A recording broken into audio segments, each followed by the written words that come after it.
Squats are lifting royalty for curing chicken leg syndrome and building high-performance muscle mass. Squats develop total body strength, stimulate tons of total body muscle growth, and improve athleticism. Yep, the squat reigns king among bang-for-your-buck exercises. To maximize the squat, you need the mobility to reach proper position and the stability to control movement through the intended range of motion. Problem is, most lifters have the mobility of a cast iron skillet and lack the ability to squat safely and effectively.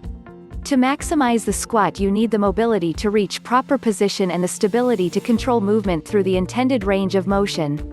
It's time to maximize your squat potential through improving technique, mobility, and execution. With these 10 tips, you'll take your squat performance to new levels.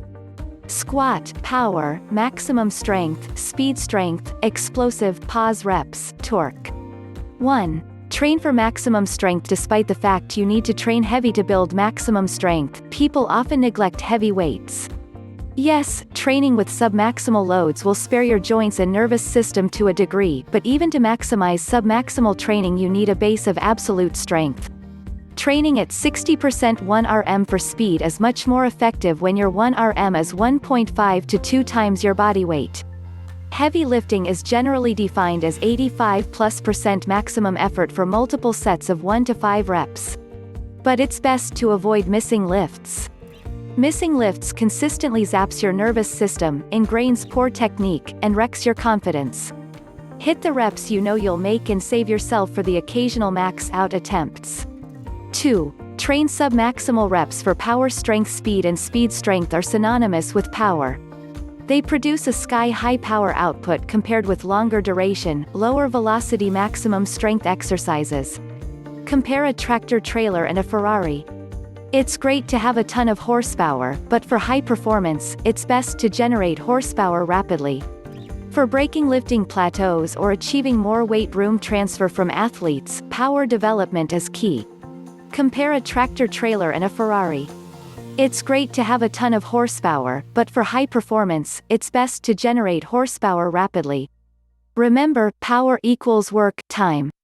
Most research shows that maximum power is achieved through moving moderate loads at high velocity with loads of 40 to 60% of your 1 RM. Depending on the athlete, there will be differences within this range and some experimentation will be needed to find what's best. For a big squat, speed squats are ideal for power development and technical practice. These can be used as long as a decent base of absolute strength is present and technique isn't an issue. 3. Train speed and speed strength. Speed strength works the lower load, higher velocity component of the force-velocity curve to train explosive power. Once again, the greater your base of absolute strength, the easier it will be to express explosive strength. For most lifters, keep the emphasis on explosive jumps that match the biomechanics of the squat closest, i.e. jump squats. There are tons of variations that address speed of movement, landing mechanics, and power without too much risk. Your best choices are broad jumps, vertical jumps, and box jumps to increase your rate of force development and explode through sticking points. Stick to single response jumps and ensure sound landing mechanics before moving to multi-response jumps. 4. Squat twice per week. Multiple squatting sessions per week maximizes technical and neuromuscular efficiency through training at variable intensities. Squatting twice per week allows you to focus on one heavy and one speed session. Separate these sessions by 48 to 72 hours for full recovery. Targeting the squat pattern with multiple sessions per week while addressing the force-velocity spectrum leads to greater gains in power, strength, and explosiveness. I like to combine a speed-strength method before squatting, followed by maximum strength 85 to 95+% on the first squat day.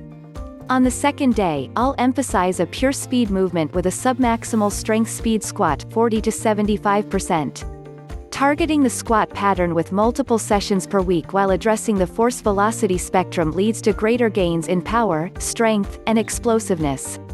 5. Train your squat depth. Yes, building a big squat is great and should improve multiple performance parameters. But the key word is should. Too many coaches and athletes sell out for big totals in the Big 3 and being hardcore with ass to grass (ATG) squats no matter what. 10 killer tips to boost your squat: fitness, squat, power, maximum strength, torque, speed strength, explosive pause reps, depth, front squats, valgus. While ATG will earn you props on the interwebs, it doesn't mean anything if you're risking injury to the lumbar spine. If you squat to depth without a tuck, keep going. But if you can't maintain position due to lack of core control or bony hip anatomy, don't force a deep squat. 6. Cycle in front squats. Yes, back squats take the title as the king builder, but front squats offer a plethora of benefits. Increased core integrity, allowing greater depth without compromised spinal position and, thus, greater relative muscle activation at lighter weights compared to the back squat. Similar muscle activation of the back squat without as much joint compression and shear stress due to using less weight. Increased strength requirements of the thoracic extendors to hold position, a bonus for desk jockeys with kyphotic posture. 7. Spread the floor, allowing the knees to buckle in, known as valgus collapse, is a great way to reinforce poor mechanics and set you up for a knee injury. For most people, allowing the knees to buckle ingrains dangerous technique, especially if it leads to uncontrolled valgus collapse during sport or recreation activities.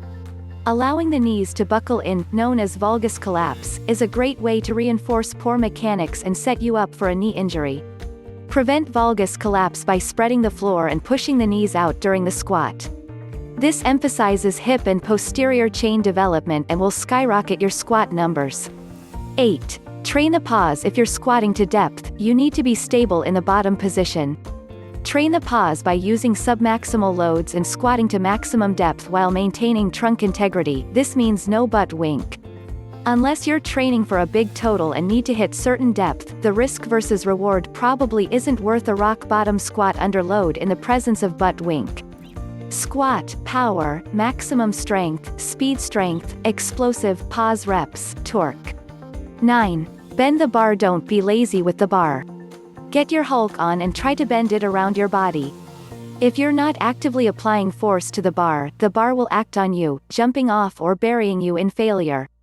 If you're not actively applying force to the bar will act on you. Drive your elbows down and back to engage the lats, provide a larger shelf for the barbell, and create additionally stability in the trunk. Solomon et al. Concluded that over 200 muscles are activated during squat performance. Use them all to maximize your squat performance. Additionally, you'll prevent the bar from jumping off your back during explosive squats, improving rep quality and decreasing injury risk. You don't want to be that chump who loses a barbell behind your back during training anyway. 10. Rack at the correct height. We've all seen it, a rack set up too high, a calf raise walkout followed by the poor sap nearly cracking his skull when re-racking. Besides inappropriate barbell loading, improper rack setup is the best way to get injured. Set the rack up with the barbell set between nipple and shoulder height, low enough to allow you to squat to weight out and easily re-rack, as well.